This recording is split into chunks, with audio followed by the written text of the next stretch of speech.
भारत ने एक बार फिर राफेल फाइटर जेट पर भरोसा जताया है। अब वायुसेना के घटते स्क्वाड्रन की कमी को राफेल ही पूरा करेगा। भारतीय वायुसेना के लिए फ्रांस से 114 राफेल फाइटर जेट खरीदने के सौदे की खबर है, वो भी 36 अरब डॉलर में।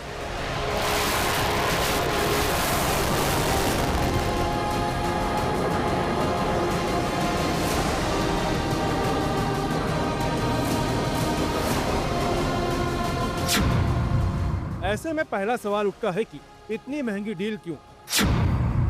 आखिर राफेल में ऐसा क्या है जिसकी वजह से भारत कोई दूसरा लड़ाकू विमान नहीं खरीद रहा?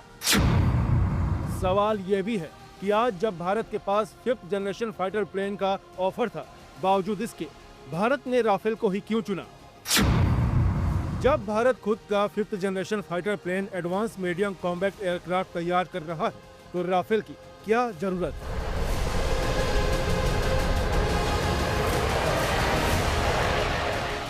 आज रण क्षेत्र में बात राफेल की, जो भारत के पास पहले से 36 है और अब 114 और राफेल खरीदने की योजना तैयार है।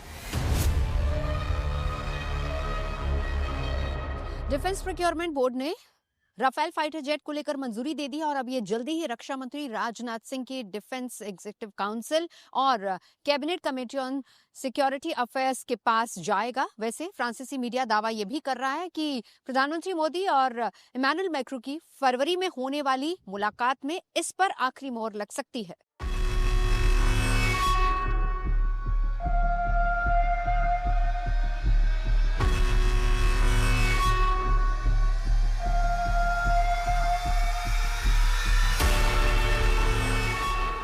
अगर सब कुछ तय योजना के मुताबिक रहा तो ये डील भारत की वायु शक्ति को और मजबूत करने की दिशा में एक अहम कदम होगा।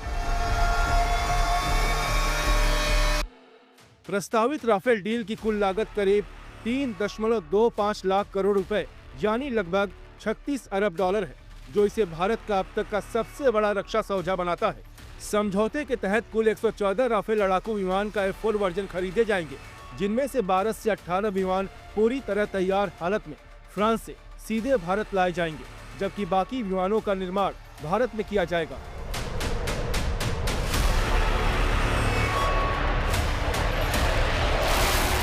फिलहाल भारतीय वायुसेना के पास 36 राफेल फाइटर जेट है, वहीं नौसेना के लिए 26 राफेल मरीन का ऑर्डर दिया गया है।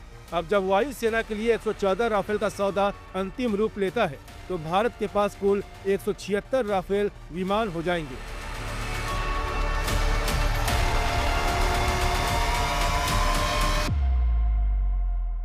भारत और फ्रांस के बीच में 114 राफेल विमानों के लिए एक संभावित कॉन्ट्रैक्ट होने वाली है, जिसके तहत शुरुआती दौर में 18 राफेल विमान बने बनाए रेडीमेड फ्रांस से इंग्लैंड में आएंगे और बाकी जो 96 राफेल विमान हैं वह भारत में निर्मित होंगे और फ्रांस इसके लिए भारत को ट्रांसफ़र ऑफ टेक्नोलॉजी करेगा।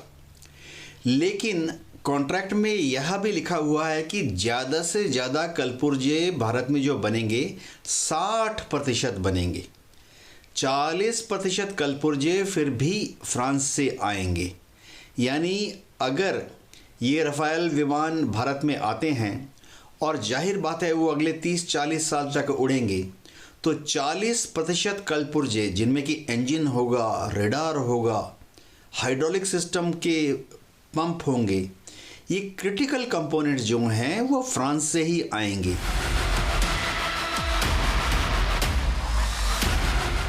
एयरफोर्स ने सितंबर 2025 में 114 राफेल जेट की मांग रक्षा मंत्रालय को भेजी थी। खबर है कि राफेल फाइटर जेट का सौदा मेक इन इंडिया मिशन के तहत किया जाएगा। दसॉल्ट एविएशन एक भारतीय कंपनी के साथ मिलकर इन विमानों को बनाएगी।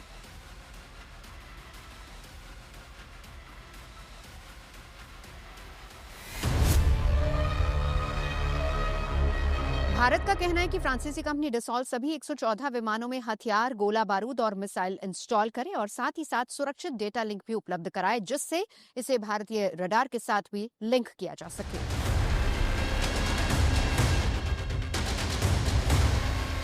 विमानों के सोर्स कोड को लेकर बातचीत हो रही है। अब आपके मन में भी सवाल उठ रहा होगा कि ये सोर्स कोड है क्या? दरअसल सोर्स कोड एक तरह से फाइटर जेट का दिमाग होता है। उसी से तय होता है कि रडार कैसे काम करेगा, कौन सी मिसाइल लगेगी और सॉफ्टवेयर में क्या बदलाव हो सकते हैं।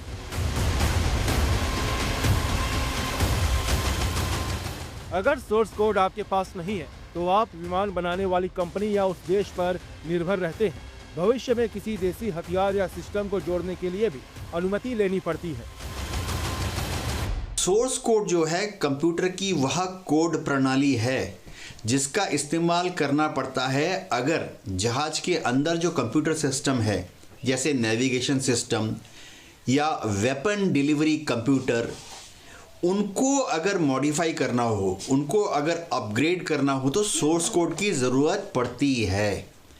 अगर फ्रांस हमें सोर्स कोड नहीं देगा तो फिर भविष्य में जब भी हम भारत में उसको अपग्रेड करना चाहेंगे और समझिए मेड इन इंडिया मिसाइल या made in India bombs rocket fire करना चाहेंगे तो उसके लिए जो वेपन सिस्टम का जो कंप्यूटर है उसको अपग्रेड करने के लिए फ्रांस से किसी इंजीनियर को आना पड़ेगा जो आके हमारी सोर्स कोड को सेट करेगा।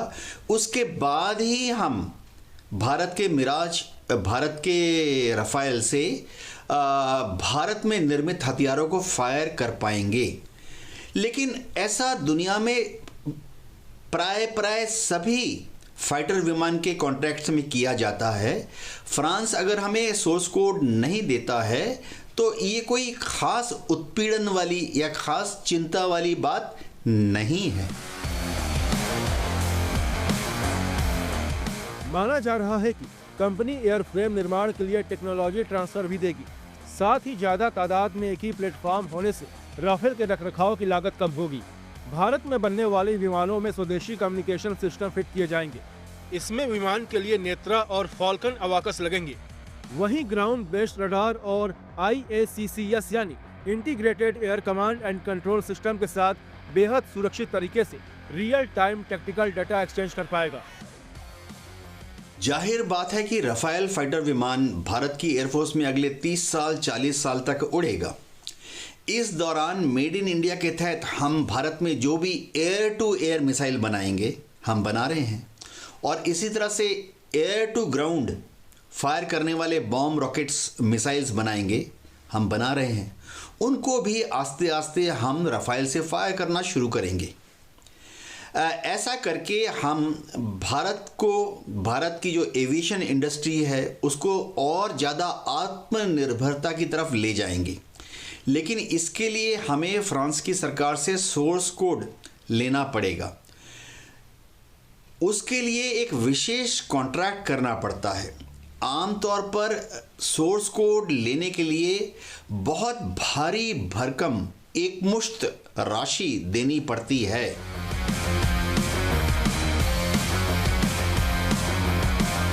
राफेल के साथ सबसे प्लस पॉइंट है उसकी सर्वाइवेबिलिटी और रिलायबिलिटी, जो राफेल को दूसरे लड़ाकू विमान से आगे रखता है।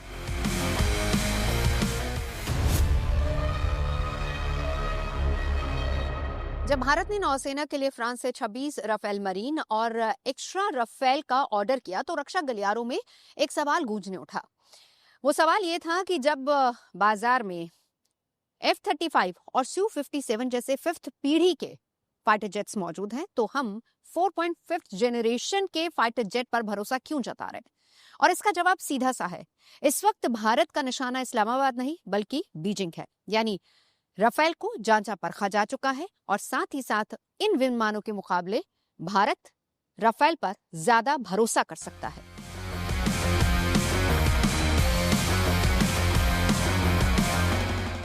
दशकों तक भारत की रक्षा खरीद का पैमाना ये होता था कि क्या ये पाकिस्तान के F-16 से बेहतर है, लेकिन राफेल डील इस मानसिकता के अंत की घोषणा है। दरअसल पाकिस्तान की वायुसेना अब चीन के J-10C और J-F-17 पर निर्भर है, जिनसे निपटना भारत के लिए बहुत बड़ी चुनौती नहीं है। असली चुनौती हिमालय के उस पार है, चीन की पीपल्स लिबरेशन आर्मी, एयरफोर्स और उसका J-20 स्टेल्थ फाइटर।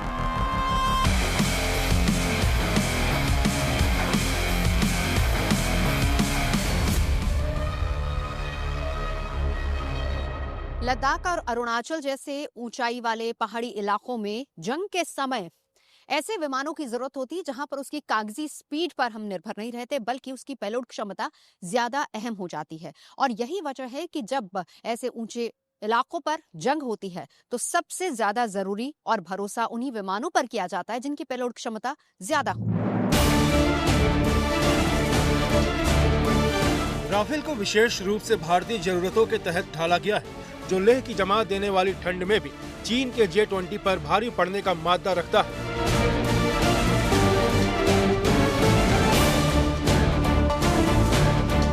जब भारत ने राफेल को लेना शुरू किया, उस कॉन्ट्रैक्ट के साइन करने के पहले ही इंडियन एयरफोर्स के बेस्ट टेस्ट पायलट्स ने भारत में राफेल को हिमालय की ऊंची ऊंची चोटियों से भी ऊपर उड़ाकर देखा कि क्या राफेल से जब हम air to ground laser weapon या air to ground GPS guided missile fire करेंगे, क्या वो हाई अल्टीट्यूड में यानी 10,000 20,000 फीट की ऊंचाई पर अगर टारगेट है, उस पर नेविगेट करके उस पर निशाना साध के उसको ध्वस्त कर सकते हैं।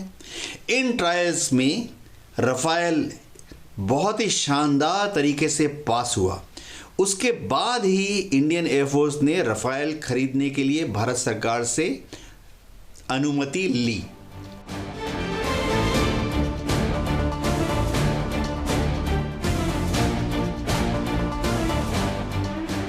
अमेरिका के F-35 लाइटनिंग II की गिनती दुनिया के सबसे उन्नत फाइटर जेट में होती है। ये 5वीं पीढ़ी का लड़ाकू विमान भी है। बावजूद इसके भारत ने अमेरिका के इस लड़ाकू विमान में दिलचस्पी नहीं दिखाई। इसकी कई वजह है। अमेरिका के F-35 फाइटर जेट के बारे में कहा जाता है कि ये सिर्फ एक लड़ाकू विमान नहीं, बल्कि एक उड़ता हुआ कंप्यूटर है।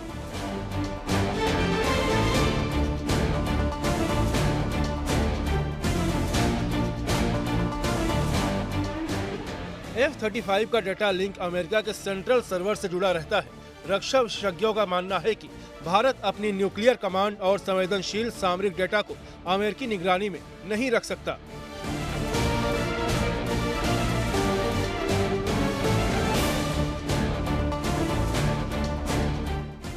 भारत नहीं चाहेगा कि युद्ध जैसे हालात में उसका किल स्विच किसी और के हाथ में हो।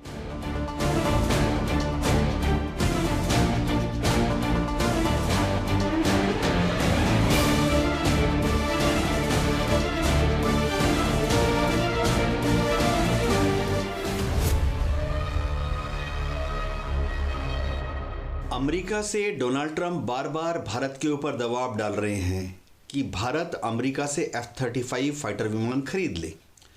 जाहिर बात है, F-35 5वीं पीढ़ी का बहुत ही शानदार स्टेल्थ फाइटर विमान है, लेकिन भारत ने साथ के साथ रूस के सुखोई 57 पर भी अपनी नज़र रखी हुई है। भारत ज़रूरत के अनुसार हो सकता है कि रूस से सुखोई 57 विमान खरीद ले। एक और चिंता धारणा ये है कि भारत में बना हुआ AMCA advance medium combat aircraft, उसमें भी स्टेल्थ प्रॉपर्टीज़ यानी रेडार से छुपी रहने की प्रॉपर्टीज़ होंगी। तो क्या भारत F-35 अमेरिका से खरीद सकता है? बहुत बड़ी दिक्कत ये आती है कि अमेरिका से अगर हम F-35 लेते हैं तो एक तो अमेरिका से उसके हमें क्रिटिकल कंपोनेंट्स को लाना पड़ेगा। कहा जाता है कि उसका start on switch remote controlled है। इसी तरह से कहा जाता है कि F-35 का जो सेंट्रल सर्वर है वो हमेशा अमेरिका में उनका जो मास्टर कंप्यूटर सेंटर है उससे जुड़ा रहता है। ऐसी हालत में अमेरिका को हमेशा पता रहेगा कि भारत ने F-35 को कहाँ पर डिप्लॉय किया है, पूर्वी सीमा में, पश्चिमी सीमा में, या हो सकता है दुनिया में और कहीं पर। जाहिर बात है, भारत नहीं चाहेगा कि जब इंडियन एयरफोर्स के विमान दुनिया में कहीं पर भी डिप्लॉयड हों तो अमेरिका को उसकी मिनट टू मिनट सूचना मिलती रहे।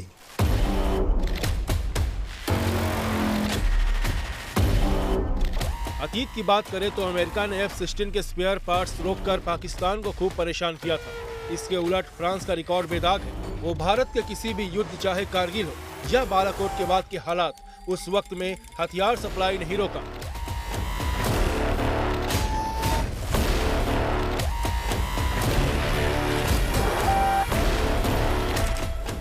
अब बात रूस के 5th generation fighter jet Su-57 की। 5वीं पीढ़ी के इस लड़ाकू विमान को रूस की ओर से ऑफर किया जा चुका है, वो भी भारत की शर्तों के साथ। अब भारत 5th जनरेशन Su-57 की बजाय 4.5 जनरेशन राफेल को क्यों तरजीह दे रहा है, ये भी जानना जरूरी है।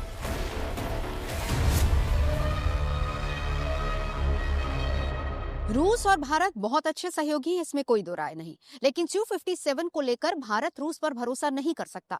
उसकी सबसे बड़ी वजह यही है कि रूस की अपनी सप्लाई चेन टूटी हुई है। रूस अभी भी जंग में घिरा हुआ है और ऐसे में अगर भारत Su-57 पर भरोसा करता है तो भारत के लिए ये काफी मुश्किल होगा, क्योंकि Su-57 समय पर मिल पाए, उसकी सप्लाई चेन बहाल कब हो पाए, ये एक बड़ा सवाल रहेगा।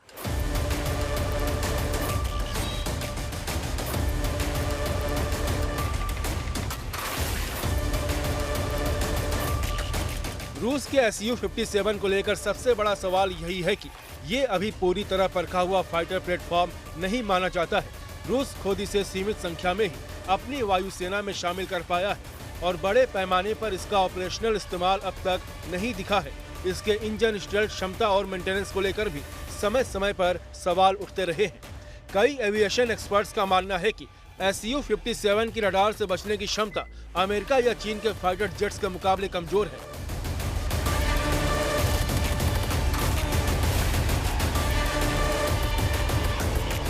अगर हम रूस से सुखोई 57 खरीदते हैं तो रूस ने ये कहा है कि सोर्स कोड भी दे देगा। अमेरिका F-35 का सोर्स कोड हमें कभी नहीं देगा। इसी तरह से रूस ने ये भी कहा है कि अगर भारत में सुखोई 57 बनता है तो रूस जो है भविष्य में उसको रशियन GPS यानी कॉस्मोस से जोड़ने का प्रावधान रखेगा, जो कि बहुत ही महत्वपूर्ण बात है, क्योंकि हम नहीं चाहते कि युद्ध के दौरान अमेरिकन F-35 अगर वो इंडियन एयरफोर्स के पास हैं तो हमें अमेरिकन GPS सिस्टम का इस्तेमाल करके दुश्मन पर हमला करना पड़े। ऐसा ना हो कि हम पाकिस्तान पर हमला करने जाएं और पीछे से अमेरिकन जो सैटेलाइट्स हैं, उपग्रह, उनका GPS या तो बंद कर दे भारत के लिए, या भारत के लिए थोड़ा सा डिले कर दे, ढीला कर दे।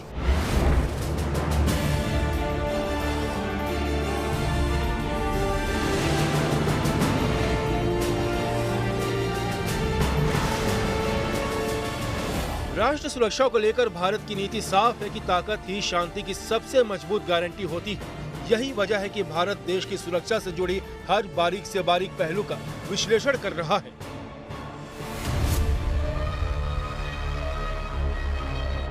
भारत पहले ही रूस के साथ FGFA प्रोग्राम के तहत बाहर निकल चुका है, क्योंकि इसमें लागत और साथ ही साथ भरोसे को लेकर कई अनियमितताएं थी और इसीलिए Su-57 को लेकर एक अच्छा विकल्प भारत नहीं मान रहा था। राफेल क्योंकि जांचा परखा हुआ था, इसीलिए फाइनल मोहर राफेल पर ही।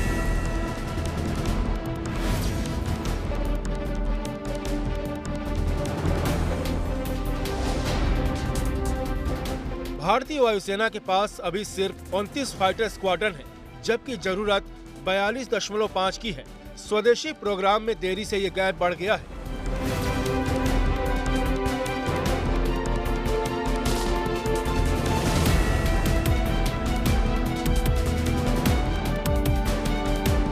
पाकिस्तान को अमेरिका से F-16 अपग्रेड मिल रहा है, जो 2040 तक चलेगा। साथ ही पाकिस्तान के पास J-10C और PL-15 मिसाइलें हैं।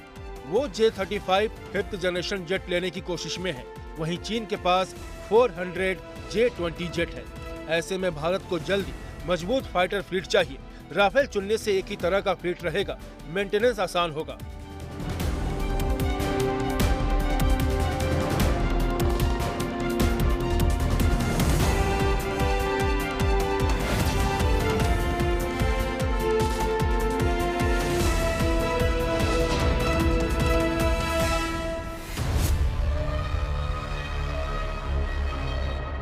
फ्रेंच ऑफिशियल्स का कहना है कि भारत का मेक इन इंडिया प्रोजेक्ट तभी सफल हो सकता है जब सभी राफेल्स का ऑर्डर एक साथ हो, यानी कि वायुसेना के 114 और 26 मरीन राफेल जेट। वैसे यहाँ ये भी बता दें कि डसॉल्ट पहले से ही इन विमानों की बॉडी यहाँ पर बना रहा है।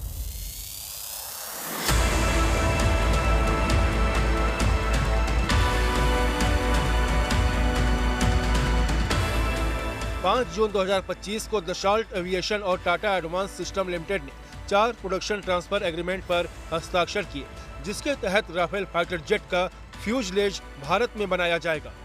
राफेल का फ्यूजलेज एक हाई टेक संरचना है, जिसे बनाने में उन्नत सामग्री और तकनीक का इस्तेमाल होता है। फ्यूजलेज कंपोजिट मटेरियल्स जैसे कार्बन फाइबर का इस्तेमाल होता है, जो हल्का लेकिन मजबूत होता है। ये विमान को तेज और रडार से छिपने में मदद करते हैं।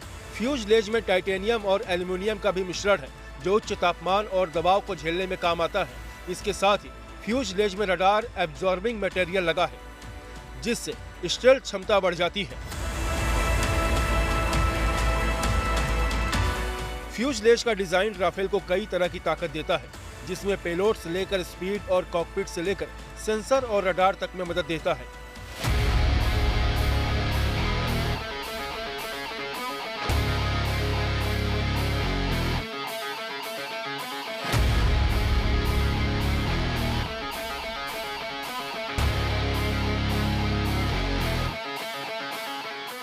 मिग 21 जैसे पुराने विमानों की विदाई और तेजस परियोजना में देरी के बीच राफेल की चर्चा सुर्खियों में है, क्योंकि सवाल उठ रहे हैं कि राफेल सौदे का असर देसी लाइट कॉम्बैक्ट एयरक्राफ्ट और 5वीं पीढ़ी के बनने वाले एडवांस मीडियम कॉम्बैक्ट एयरक्राफ्ट पर क्या होगा।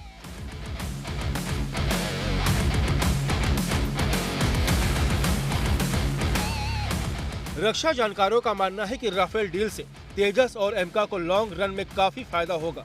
इससे नई तकनीक भारत आएगी और देश की एविएशन इंडस्ट्री को बूस्ट मिलेगा। खासकर तेजस मार्क 2 और एमका प्रोग्राम पर बहुत फर्क पड़ेगा।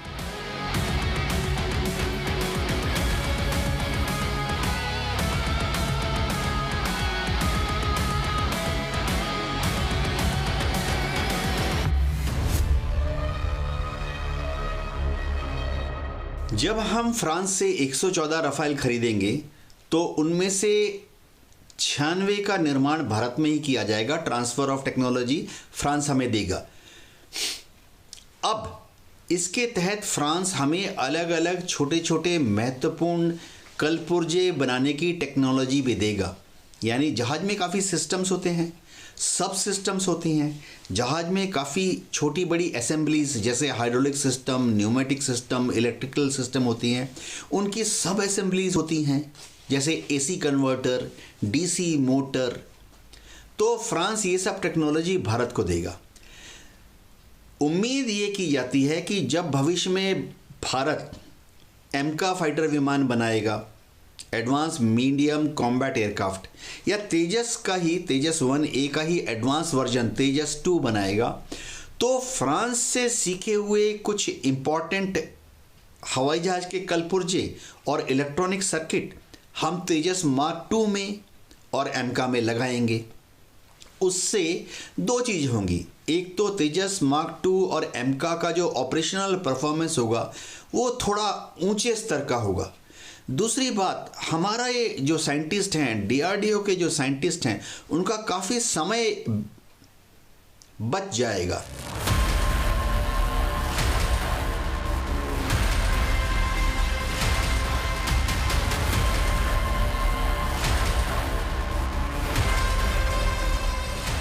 राफेल लेने की जरूरत इसलिए पड़ी कि वायुसेना को जरूरत के मुताबिक लड़ाकू विमान समय पर नहीं मिले। हम 10 से 15 साल पीछे चल रहे हैं। इस गैप को भरने के लिए विमान चाहिए, ताकि हमारी सुरक्षा से कोई समझौता ना हो।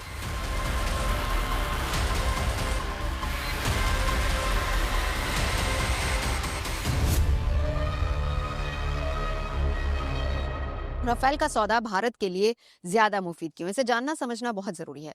दरअसल राफेल के साथ जो भारत का सौदा हुआ है उसमें भारत केवल उपभोक्ता नहीं होगा, बल्कि भारत एक निर्माता की भूमिका भी निभाएगा। वो इसलिए क्योंकि डसॉल्ट जो कि राफेल बनाती है, डसॉल्ट ने अपने टेक्नोलॉजी ट्रांसफर की बात भारत के साथ की है। यानी भारत और फ्रांस दोनों मिलकर अब राफेल बनाएंगे, जिसकी सबसे बड़ी खासियत ये होगी कि पहली बात, भारत के आत्मनिर्भर भारत के लक्ष्य को और मजबूती मिलेगी, और दूसरी बात ये कि इन विमानों के रखरखाव में लागत भी काफी कम आएगी।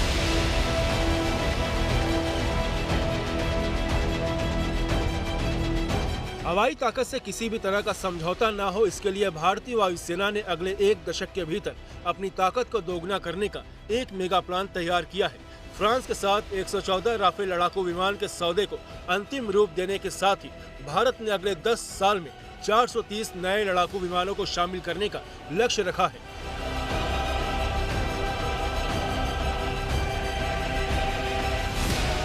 चीन और पाकिस्तान के साथ दो मोर्चों की चुनौती पहले से थी और अब बांग्लादेश भी भारत के लिए सुरक्षा चिंता का विषय बन गया है, जिसे ध्यान में रखते हुए राफेल को देश के लिए जरूरी माना जा रहा है।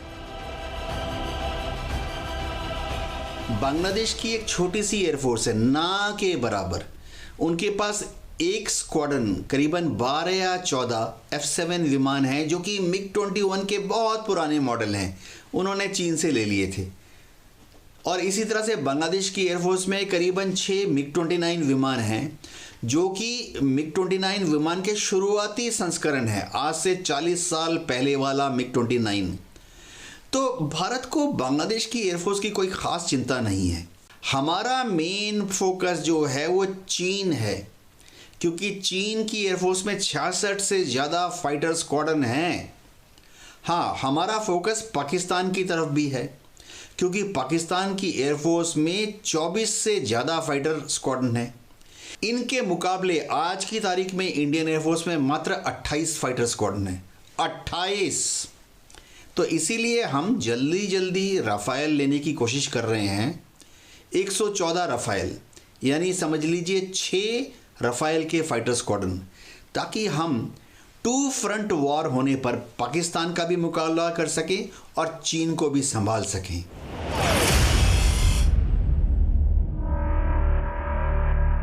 देखा जाए तो राफेल की मल्टी रोल क्षमता, डीप स्ट्राइक, नेटवर्क केंद्रित युद्ध क्षमता और घातक सटीकता भारतीय वायुसेना को वो धार देती है जिसकी आज सख्त जरूरत है।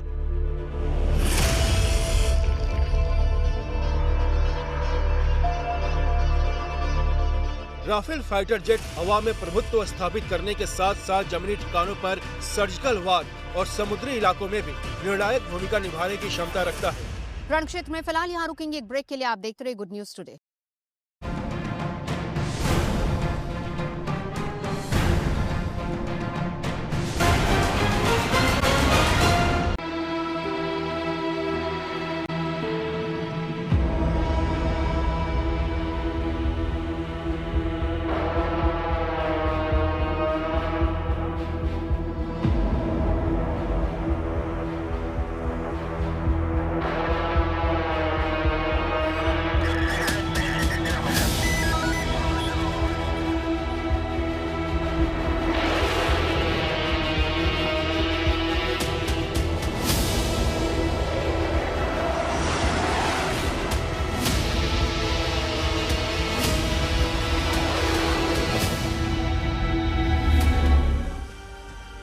राफेल एक ऐसा मल्टी रोल फाइटर जेट जिसका कोई जोड़ नहीं, जिसका कोई तोड़ नहीं।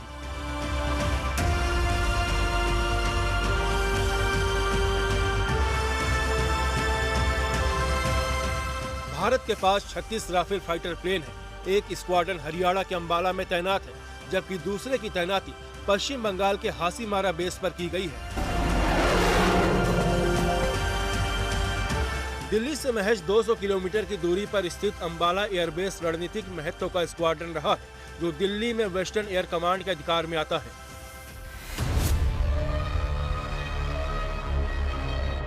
फरवरी 2019 में बालाकोट स्ट्राइक के समय मिराज अंबाला एयरबेस से उड़े थे और इसके अलावा इससे पहले भी हमने देखा है कि कैसे करगिल युद्ध के दौरान भी अंबाला एयरबेस ने बहुत अहम भूमिका निभाई है और यही एक बड़ी वजह है कि राफेल को अंबाला एयरबेस के लिए ही चुना गया। इसका सबसे बड़ा कारण यह है कि यहां से चीन और पाकिस्तान की दूरी महज 200 किलोमीटर रह जाती है। अंबाला एयरबेस की स्ट्रेटजिक इम्पोर्टेंस जो है वो बहुत ज़्यादा इसलिए बन जाती है, इसके दो कारण हैं। एक तो ये है कि ये हमारे वेस्टर्न और नॉर्दर्न जो एडवर्सरीज़ हैं, यानी पाकिस्तान और चाइना, उन दोनों के ऊपर मार रखने की यहाँ से हमारे फाइटर जेट जो हैं वो क्षमता रखते हैं। ये तकरीबन 250 किलोमीटर अंदर है, ताकि हमें इतना डिफेंस का टाइम मिल जाए कि in case of adversary attacking us हम उसकी तैयारी कर सकें। और ये इंडिया का पहला, इंडिपेंडेंट इंडिया का पहला एयरबेस है जहां इंडियन एयरफोर्स है और हेडक्वार्टर 2 कोर आर्मी की वो भी है। ये यहीं से 18 स्क्वाड्रन जो है, जो फ्लाइंग ऑफिसर निर्मलजीत सिंह सेखों ने जाके श्रीनगर के ऊपर अटैक किया था और उनको पहला परमवीर चक्र जो इंडियन एयरफोर्स में मिला वो उनको मिला था। यहाँ पर मिग, जागुआर और अभी रिसेंटली जैसे सबको पता है कि यहाँ पर हमारे रफाल जो हैं वो भी यहीं पर गोल्डन एरो स्क्वाड्रन के अंदर शामिल हुए हैं।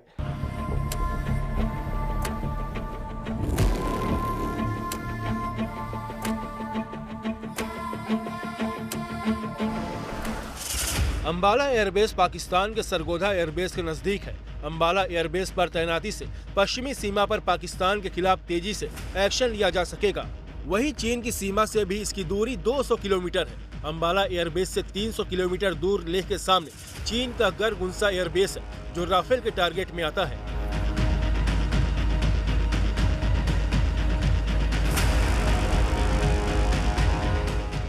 रक्षा जानकारों का कहना है कि अगर भारत और चीन के बीच युद्ध होता है तो चीन का पिछलग्गू रहा पाकिस्तान भी दूसरी तरफ से भारत पर हमला बोलकर मुसीबतें बढ़ाने में कोई कोर कसर नहीं छोड़ेगा। ऐसे में भारत की वायुसेना के 2 अलग मोर्चे बनाने से बेहतर है कि एक बड़ी यूनिट के तौर पर रणनीति बनाई जाए।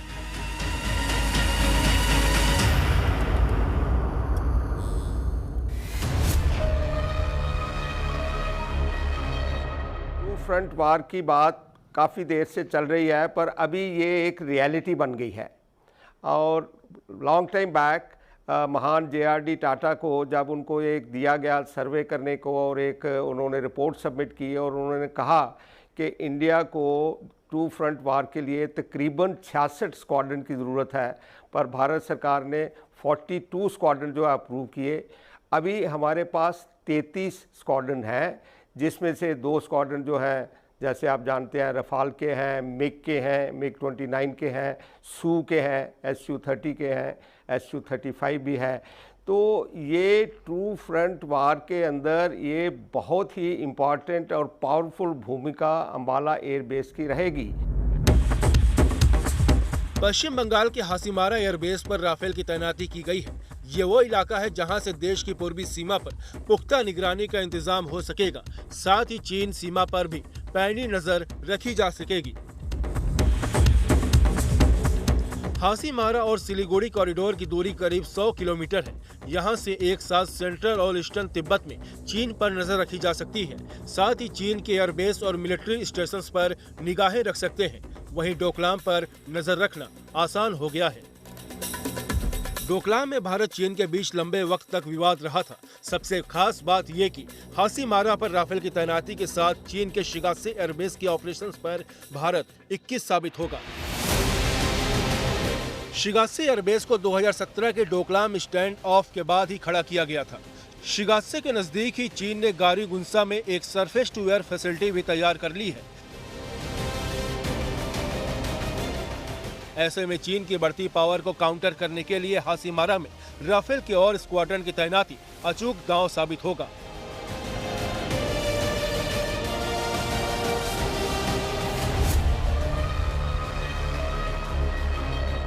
हासीमारा एयरबेस जो है वो वेस्ट बंगाल में है और ये 1962 की भारत चीन लड़ाई के बाद इस्टेब्लिश किया था।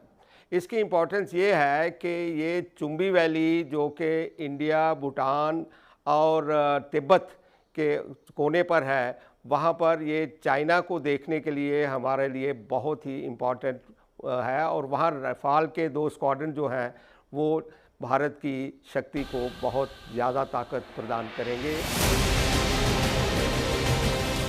भारत हमेशा से लड़ाकू विमानों की खरीद रूस से करता आ रहा है। आज भी भारत की वायुसेना में रूस में बने विमान MiG-27 और सुखोई 30 जैसे विमान शामिल हैं। रूस से सुखोई खरीदने के 23 सालों बाद भारत ने राफेल जैसा कोई बड़ा रक्षा सौदा किया था, जो आज कामयाबी की किताब में एक नया अध्याय जोड़ रहा है।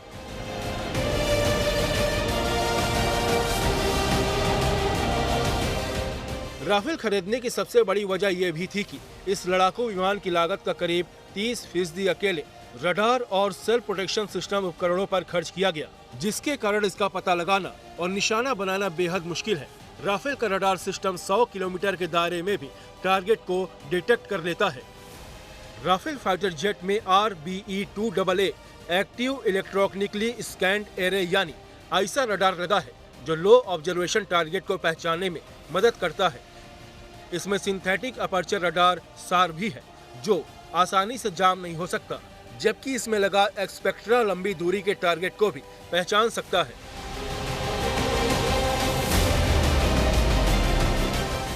यानी राफेल की नजर से बचना नामुमकिन है।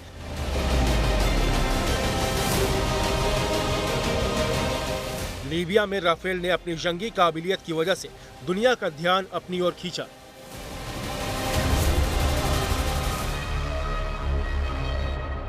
मार्च 2011 को फ्रांसीसी राफेल ने संयुक्त राष्ट्र सुरक्षा परिषद के प्रस्ताव 1973 के तहत लीबिया पर एयर स्ट्राइक की, जिसका सीधे तौर पर मकसद था कि लीबिया के बेंगाजी के चारों ओर तोपों और टैंकों को तबाह करना।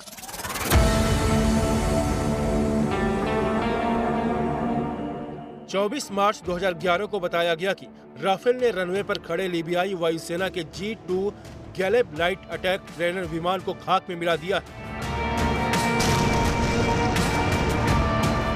अपनी तैनाती के दौरान राफेल ने अपने जियो लोकेशन फीचर और अलग अलग तरह के गोला बारूद के जरिए लीबियाई सेना के कई एयर डिफेंस सिस्टम को तबाह कर दिया। दूसरे लड़ाकू विमानों के उलट मिशन के दौरान राफेल को किसी अर्ली वार्निंग एयरक्राफ्ट की जरूरत भी नहीं पड़ी। इन सभी घटनाओं ने पूरी दुनिया का ध्यान राफेल की ओर खींचा।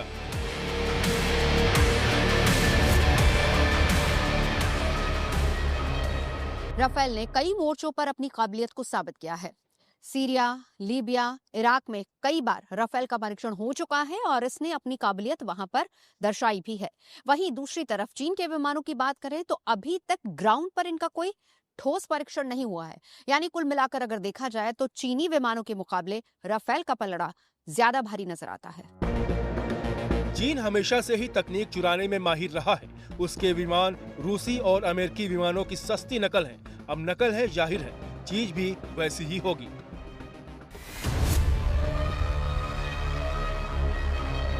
चाइना जो है वो मास्टर है रिवर्स इंजीनियरिंग का। रिवर्स इंजीनियरिंग का मतलब ये होता है कि किसी भी वेपन सिस्टम को लेके उसको खोल के उसकी टेक्नोलॉजी को अंडरस्टैंड करके फिर अपनी नई टेक्नोलॉजी इस्तेमाल करके एक चीप या सस्ता हथियार बना लेना। उन्होंने J-20 के साथ किया और उसके बाद उन्होंने ब्लैक हॉक है एक US का, उसके साथ भी यही टेक्निक अपनाई। और यही कारण है कि शायद टेक्नोलॉजी में चाइना जो है भारत से बहुत आगे है और दूसरे देशों के साथ कंपटीशन है, क्योंकि वो समझते हैं कि अगर चीप किसी हथियार को बनाना है तो बेसिक रिसर्च में पढ़ने की बजाय, और जिसको सालों साल लगते हैं, कई डिकेड लगते हैं बेसिक रिसर्च को डेवलप करके वेपन सिस्टम के फाइनलाइज करने तक, तो इसलिए वो रिवर्स इंजीनियरिंग पर बहुत जोर देते हैं। राफेल सिंगल और डुअल सीटर दोनों विकल्पों के साथ आता है। भारत ने दोनों ही विकल्प को चुना है। भारत के पास 28 सिंगल और 8 डुअल सीटर राफेल मौजूद हैं, जिन्हें अलग अलग परिस्थितियों के हिसाब से इस्तेमाल किया जाएगा। Rafale DH-2 seater fighter plane है, वहीं राफेल EH सिंगल सीटर लड़ाकू विमान है। दोनों ही twin engine delta wing semi stealth capability के साथ 4.5 जनरेशन का फाइटर प्लेन है। एक लड़ाकू विमान की सबसे बड़ी ताकत है हवा में उसका फुर्तीला होना, साथ ही बेहतरीन हथियार और दुश्मन के बचने की तकनीक।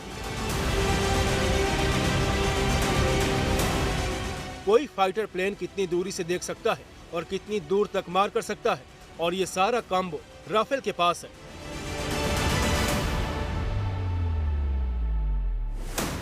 राफेल एक मल्टी रोल फाइटर जेट है जो परमाणु हमला करने की भी क्षमता रखता है।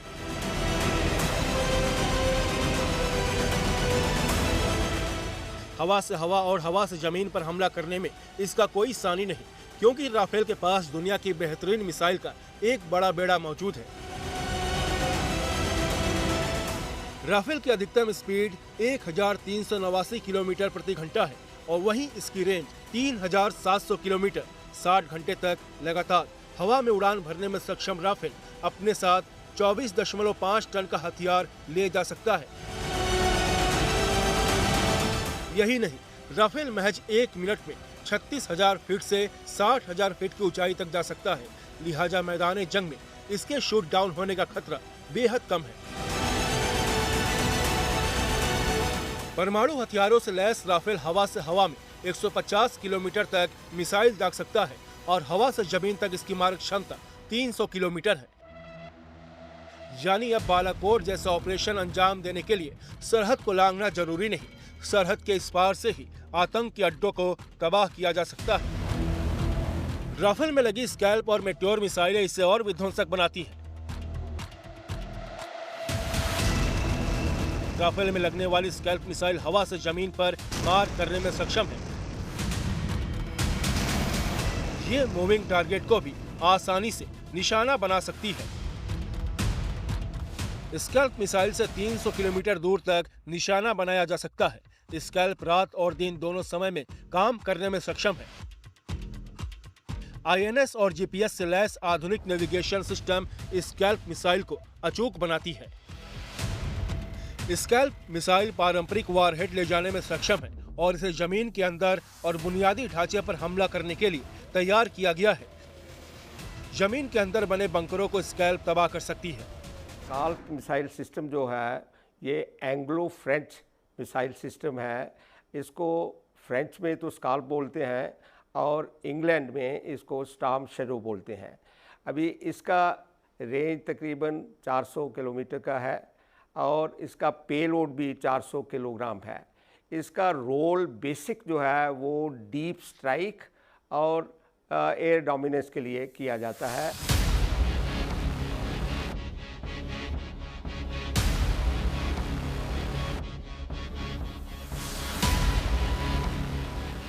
वहीं हवा से हवा में मार करने वाली दुनिया की सबसे आधुनिक मिसाइल मेट्योर राफेल को बेहद ताकतवर बनाती है, क्योंकि मेट्योर अपनी श्रेणी में सर्वश्रेष्ठ है। इसका कोई जोड़ नहीं, इसका कोई तोड़ नहीं। राफेल विमान में लगाई जाने वाली मेट्योर मिसाइल की रेंज 150 किलोमीटर है। 190 किलोग्राम वजनी मेट्योर मिसाइल हर मौसम में वार करने में सक्षम है। रैमजेट इंजन मेट्योर को बेहद तेज रफ्तार देता है। मेट्योर के वारहेड में अलग अलग लगे विस्फोटक इसे बेहद घातक बनाते हैं। मेट्योर मिसाइल को दुनिया की सबसे घातक मिसाइल बताने की एक और वजह है, meteor missile third party target data का इस्तेमाल करती है। इसे आप ऐसे समझ सकते हैं कि अगर फाइटर प्लेन का पायलट किसी टारगेट को मेट्योर से निशाने पर लेता है और जमीन पर बैठा कमांड किसी वजह से बदलाव चाहता है तो वो दूसरे टारगेट को भी हिट कर सकता है।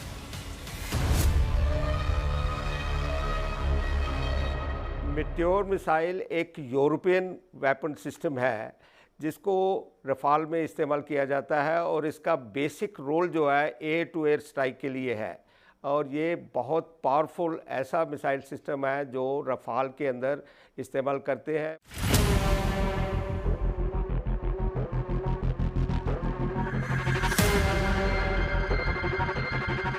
वायुसेना के साथ साथ नौसेना की ताकत में बढ़ोतरी के लिए भारत और फ्रांस के बीच अप्रैल 2005 में राफेल मरीन की डील पर मुहर लग चुकी है। इस डील के तहत भारत फ्रांस से 63,000 करोड़ रुपए में 26 राफेल एम खरीद रहा है। खरीदे जा रहे 26 राफेल एम में से 22 सिंगल सीटर राफेल जेट होंगे, जबकि इनमें से 4 ट्विन सीटर ट्रेनर वेरिएंट होंगे। इस डील के तहत फ्रांस भारत को राफेल एम फाइटर जेट के साथ ही हथियार और पायलट्स की ट्रेनिंग के लिए सिमुलेटर भी मुहैया कराएगा।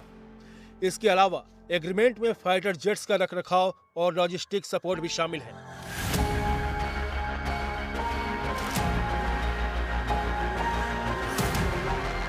साल 2029 से राफेल मरीन विमानों की डिलीवरी भी शुरू हो जाएगी। सब कुछ तय वक्त पर हुआ तो 2031 तक भारत को राफेल विमानों की पूरी खेप मिल जाएगी। भारत ने राफेल के मरीन वर्जन के प्लेटफॉर्म में बियॉन्ड विजुअल रेंज अस्त्र और एंटी रेडिएशन मिसाइल रुद्रम जैसे स्वदेशी वेपन सिस्टम लगाने की भी मांग की है।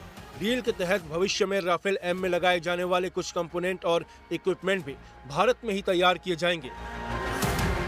नए राफेल एम फाइटर जेट नौसेना में मिग-29 के विमानों की जगह लेंगे। नौसेना अपने मिग विमानों के बेड़े को पूरी तरह बदलने की दिशा में तेजी से आगे बढ़ रही है। मिग की जगह नौसेना राफेल एम, बोइंग F-18 या सुपर हॉर्नेट में से कोई एक फाइटर जेट खरीदने पर विचार कर रही है, लेकिन टेस्टिंग के बाद इन तीनों फाइटर जेट्स में से नौसेना को राफेल एम ही भारत की सैन्य जरूरतों को पूरा करने के लिए सबसे उपयुक्त लगा।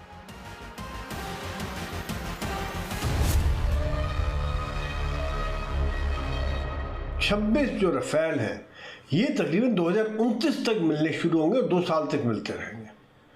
ये जो हमारे एयरक्राफ्ट कैरियर हैं विक्रमादित्य और विक्रांत, इसके ऊपर जो MiG-29 है उनको बदली करेंगे। ये बहुत ही एडवांस्ड नेविगेशन सिस्टम और फायर कंट्रोल सिस्टम और आधुनिक मिसाइलों से लैस है और काफ़ी दूर तक 1850 किलोमीटर दूर तक जा सकते हैं।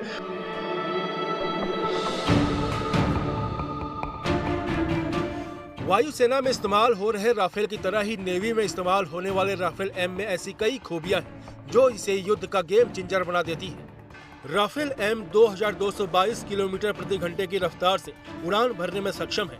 एक बार में ये 3700 किलोमीटर तक उड़ान भर सकता है। इसका कॉम्बैक्ट रेंज 1850 किलोमीटर से ज्यादा है। एंटी शिप स्ट्राइक में इसका कोई मुकाबला नहीं। इसमें हवा में फ्यूल भरा जा सकता है। नौसेना में शामिल होने वाला राफेल वायुसेना के राफेल से थोड़ा अलग है। राफेल एम को समंदर के ऊपर से उड़ान भरने और छोटे रनवे पर टेक ऑफ और लैंडिंग के लिए खास तौर पर तैयार किया गया है। नौसेना में शामिल होने के बाद राफेल एम जेट को INS विक्रांत और INS विक्रमादित्य एयरक्राफ्ट कैरियर्स पर तैनात किया जाएगा।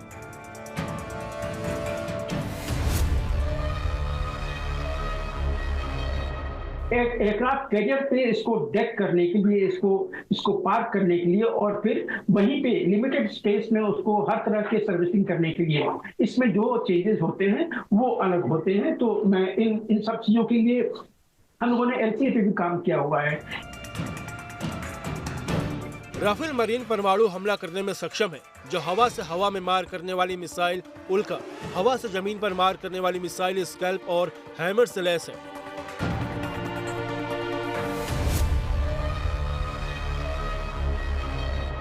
राफेल का नेवल वर्जन इंटरनल फ्यूल के साथ ज्यादा हथियार ले जा सकता है और अगर इसकी कैपेसिटी की बात की जाए तो ये 11,202 किलोग्राम है, यानी ज्यादा हथियारों के साथ ज्यादा देर उड़ान भरने की क्षमता, जो इसे और ज्यादा ताकतवर बनाती है।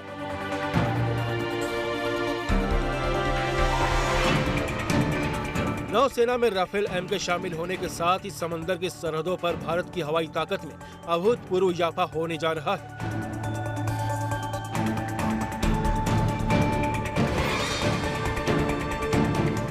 ये 26 Rafale M fighter jet Bharat के लिए ऐसा हवाई सुरक्षा चक्र तैयार करेंगे जिसे तोड़ने के बारे में कोई दुश्मन सोच भी नहीं सकेगा। दिल्ली से नवजोत रंधावा के साथ bureau report, good news today.